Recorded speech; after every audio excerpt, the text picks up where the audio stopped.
what do you feel is an ideal championship format? I know that's part of a discussion going on right now. Yeah, I've heard a lot of different variances. I kind of think the 3 or 4 race one is pretty cool, but if you have one bad race in those 3 or 4 races, then you automatically sort of eliminate yourself unless somebody else eliminates theirself by having a bad race, So I don't know. Like, I always kind of hated the 10 race thing because there was so many times. How many times did you or I have a bad race or two in that 10 race format and then you're 5th in points? Yeah. You know what I mean? Like, you don't have the opportunity to win it because Jimmy perfects it, Right. and he's good all the way through He it. He didn't have many, like, just bad races, like Right. 30th or worse, where you crash out. Right. Even Talladega's, he'd figure out how to finish. You know? Yeah. But like when they started having the 3 race ones where it was like, okay, you can point your way through if you want, if you're good enough, and you can win and automatically put your way through, and it resets each time, and it resets with the points that you have from the whole year because you've been strong the whole year. I felt like that was the most fair system that we've had. But it coming down to a one race take all moment, I don't know. I mean, Yeah. I don't mind it. I don't know how to make it better. I do still sort of enjoy I guess maybe I'm just a purist of NASCAR and having the points go all the way throughout. So I still kind of enjoy that and would kind of be like, man, it'd be cool to see that again. But when you get guys that go on runs and pull up the polls, their points, then it's like, that would look ugly. Yeah, I mean, it has a chance to go either way, but I mean, there's some championship there. The Super Bowl this last year was over at the end of the first quarter, right? It just kind of was a blowout really early. I think there's a mix to be had there.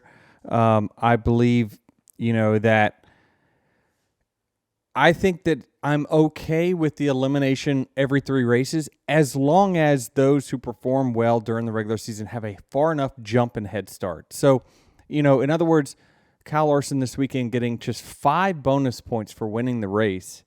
That's only 5 positions in one stage of one race in one round. I think that if you increased the amount of bonus points, I just said, in my head, well, if you just doubled everything. So whatever bonus points, if you win a stage, it's 2, not 1. If you win a race, it's 10, not 5. It then really does make it rewarding to go out there and perform and get bonus points during the regular season. And it makes it harder for our favorites to get eliminated early in, especially with the racetracks that we put in the playoffs. I mean, you put, again, they're not in this year, but we had 2 super speedways last year. Like, it was a game of luck a little bit. Luck's always been a part of our sport, but the schedule played into that. And then next thing you know, there's just not enough head start, I think, for the guys that go out and perform well. And, and then if you eliminate, my thought is if you do have an elimination, first of all, I think it should be 12, not 16. I think that will eliminate the guy in 33rd that's going to win a race, making it into the playoffs. I also believe that once you get eliminated, you should go back to whatever points position you were, or where you should be. I don't necessarily believe that they should be locked in. You should be locked into now the top 16, right, because so Harrison Burton, who should have finished 30th in points, finished 16th in points just because he was locked into the playoffs. Yeah, so it shouldn't one race shouldn't just save your season, be bigger than the other 35 that you participated in, if that makes any sense. So I believe, thinking about it, if you doubled the bonus points, created 12 drivers, I think that's about how many winners you have. Also, winning doesn't necessarily lock you in. There might be, if there's 13 winners, you better be high enough in points to be the 12th winner, not the 13th winner, if that makes any sense. Once you get eliminated, you go back in the pool of points with everyone else. And then not resetting the points that you've accumulated. Like, if you continue to make it, right? So the top, after the first round, there's 9 drivers, not 12.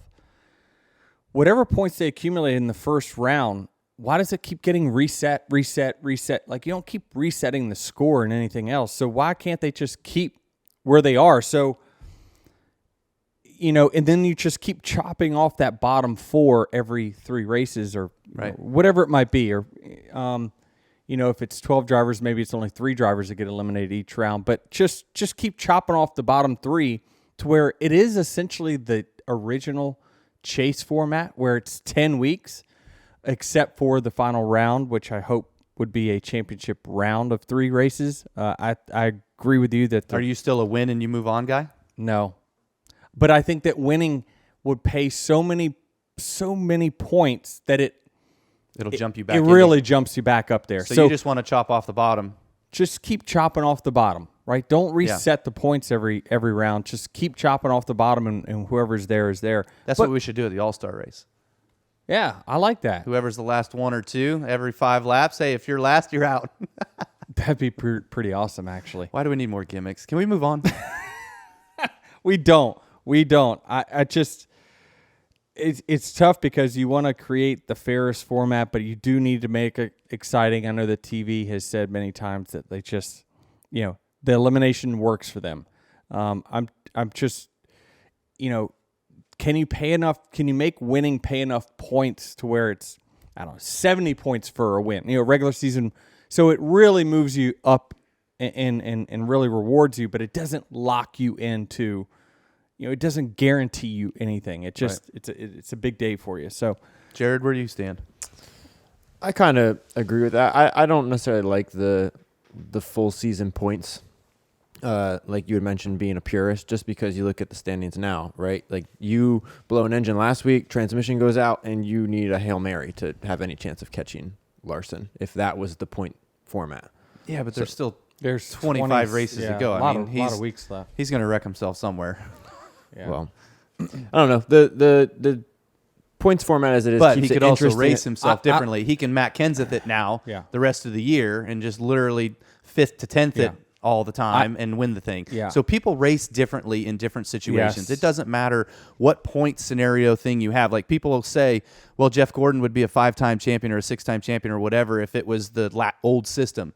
It's like, no, because people race differently in each system that they're given in. Each round, people will race differently in each round. Like, I can't tell you how many times there were with me and Adam where it was like, hey, we just need this many points. That's all we're going for. It doesn't matter. We don't have to overextend our neck in order to go out there to win a race. We're not flashy. Like, win and move on to the next round. Like, unless you're a dominant guy and it's a race that it's like, yeah, okay, well, I'm not just going to back up to not win. Like, let's go get it, take it, and go on. Yep. I think there should be just 2 resets. One at the beginning of the playoff, and then one for the championship 3 or 4, whatever it might be for those last 3 races. Then they race it out. But then everybody else goes, once you're eliminated from the playoffs, you're not part of that championship 3 or 4. So is there a speedway race in the last 3? No. Why not? Just too much by chance. We race 6 speedway races. You race 6 speedway races. You race 6 road course races. You race, 8 intermediates? I tell you what, if they give us a championship round, fine. You know what I mean? Like, as long as it's not the one race thing, I think that, sure, if you're going to 3 races. Oh God, it's still 3 races. Daytona kicks it off.